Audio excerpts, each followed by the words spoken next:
There was no doubt anymore. Skynet had created a cybernetic organism. It was designed to blur the line between a man and a machine. People started to think that there were Terminators amongst us, wolves in sheep's clothes. Some of us left, even though we hadn't seen any other infiltrators yet. Or at least, we didn't think we had. And that fear of not knowing was what turned the tide of this war. That night, Skynet won. I still have to run some tests, so for now I would say no. We need some more time, Connor. I know you don't want to hear this, Commander, but if there's one person who can help us, it's Dr. Mack. Mac, we don't even know if he's alive. He is. He's in the Hollywood Hills. We knew a time would come when we'd need him again, so we've kept an eye on him. Wait. You've been watching him without telling me? Let your emotions cloud your judgment before, Commander. That's why I decided that Mack's whereabouts were no longer This is your bullshit. concern. He can't just magically fix all of our problems. He's a man, not a god. A man that makes That's mistakes. Enough, Commander. You know what happened last time. He's the reason Perry's I dead. said that's enough. Sergeant Rivers? Yes, sir. TechCom believes that being marked for termination is a badge of honor, a sign that we're doing something right. We wear it proudly. And knowing you're wearing such a badge, Rivers, is all I need to trust you with handling this mission. Commander Barron will fill you in on the details. Good luck, soldier. Over and out. Looks like you're going to Hollywood Hills. Dr. Edwin Mack is the one who taught us how to use Skynet's weapons, so there's a chance he can do it again.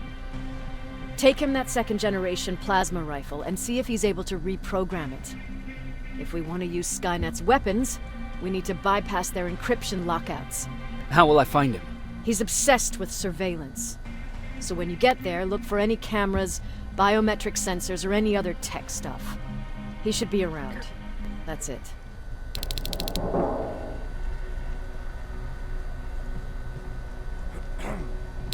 Sure, let's trust someone who gets called Dr. Death. That won't bite us in the ass. In the meantime, I'll see what I can learn from the new CPU we acquired from that infiltrator. This could be the breakthrough that we've all been waiting for. I need to concentrate, so please don't disturb me.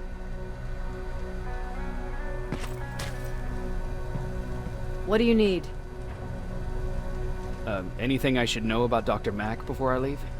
Only that he can't be trusted and he's highly manipulative. So you need to stay cautious.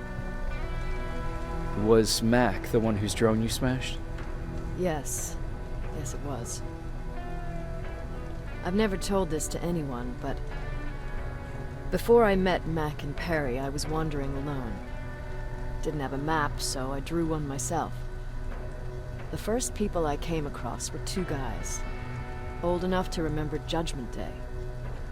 We camped out together.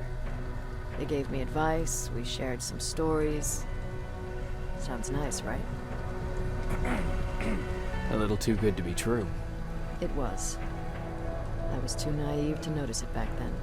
When I woke up, all my things were gone, including my map. There I was, lost in the desert. Thirst and hunger. I knew I was gonna die. I passed out with my face in the sand. But next thing, I was lying in a bed, bathed and wearing clean clothes. You're lucky someone found you. Someone did find me. Too bad it was Skynet. Through the window, I saw thousands of Terminators. First, I thought it was a work camp. But it was something else. A Skynet research facility. They kept me alive, but I didn't know why. I thought I was the only human there. But after a while, someone came into my cell. A man. Well-dressed, clean-shaven. You want to take a guess who that was? One of those guys who robbed you? No. He was a traitor to his race. Bastard was selling every piece of knowledge the machines didn't have. In return, they gave him everything he wanted. When he was done stuffing his face with food, he had another request. He wanted a whore. It lasted months, until I got to wrap a towel around his neck and make his eyes pop. You don't want to see people for what they really are. I've seen their true face. That traitor, those two guys in the desert, Mac, they all showed it to me. It's not pretty. The truth is, the only reason I fight for the Resistance is because I despise people just a little less than the machines.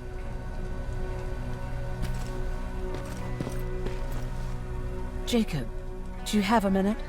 Of course. I've heard that you're going to Hollywood Hills. Well, with Baron yelling like that, the whole shelter heard. He wanted me to tell you if I needed anything, so here it is. When you get to Hollywood Hills, could you stop by my old house? It's near the Griffith Park tennis courts. I wonder if Peter went there and left something for me. I know he'd be stupid to go there, since now it's behind the Annihilation line, but then again, he was always full of stupid ideas. I'll see what I can do. Thank you. Look at him. He never talks to anyone. He just sits there.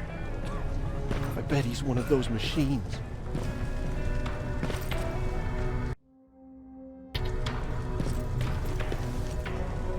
Jacob, What's the situation like in the shelter? not that great. People are getting nervous. A lot have already left, and even more plan to leave. Even Mark and Laura saw him packing earlier. And what about you? Just the thought of running again's making me sick.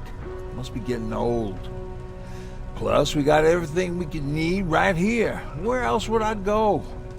Besides, I have faith that Baron would never let anything happen to this place. She's way too uptight about security.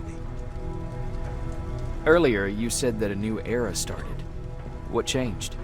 Well, for one thing, with Tucker dead, I became the new leader of the group. Something I never expected or wanted, for that matter. What did you do about it? That same night, I looked around at all those people who survived, and I felt scared. Scared of what they expected of me. I started to walk away like I was on autopilot. I don't know if I wanted to run away or to kill myself, but then something surreal happened. I found a metal door in the ground in the middle of nowhere. I was real unsure about what I might find under it, but what I did find was the aftermath of a massacre. More Terminators? That's exactly what I thought at first, but it turned out to be something even more scary. It looked like they decided to commit suicide. I couldn't understand it. To me, they had everything. Food, water. They even had a case of beer. So, I got shit-faced and started crying over my brother's death. But I realized something. I realized that I could maybe survive there. Did you come back to tell everyone? I did. After I buried the bodies outside, I returned to the camp with the good news. After that, we were all right. That night, I learned two things. Firstly, that it's okay to be scared. Secondly, that there are two sides to everybody. Ironically, me being a scaredy cat turned me into a good leader. And that's how I found that place, and that's what motivated me to help others. But Tucker, well, he was a leader from the start. But he had an ugly side too. He killed those who opposed him. He was a real scumbag, but he was my brother. He made me want to be a good person for the both of us. A hangover wasn't a high price to pay for that lesson.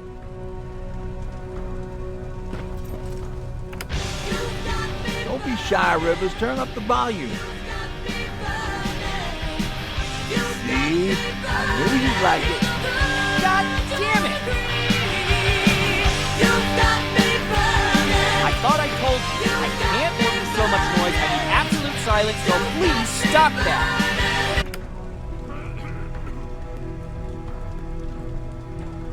I swear I should just join Skynet! Oops. Why do you think Skynet doesn't have their plants in the South? I don't think. I just hope.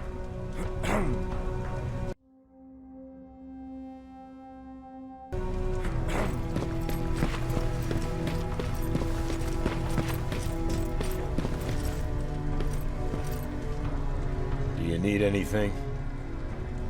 Can I see your hardware?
Jacob, I didn't see you there.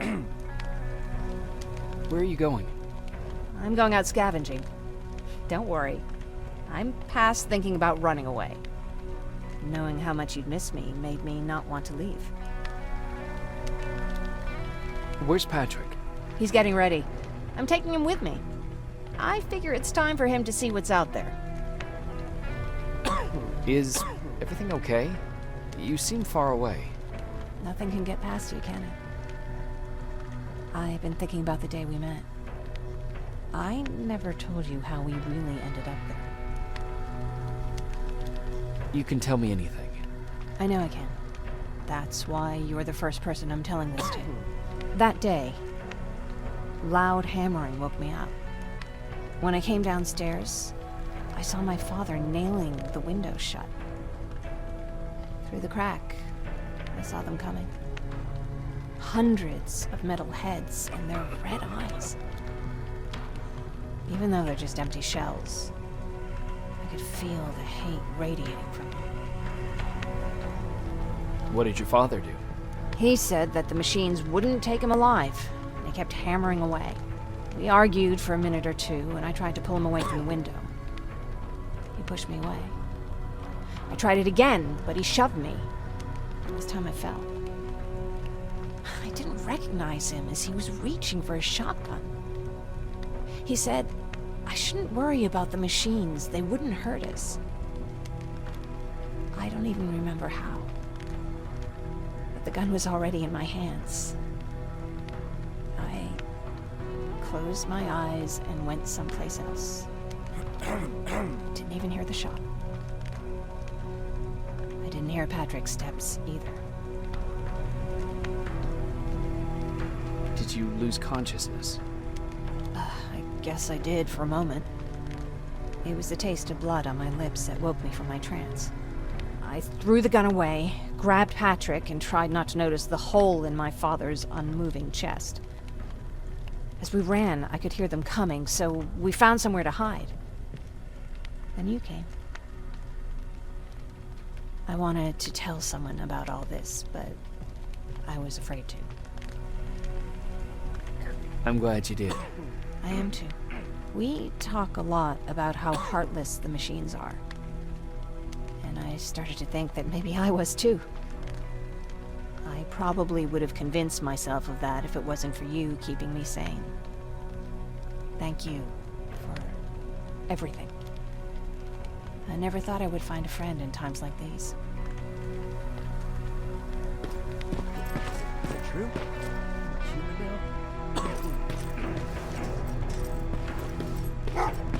Oh, what's with the dogs? They've been like that ever since they brought that thing in.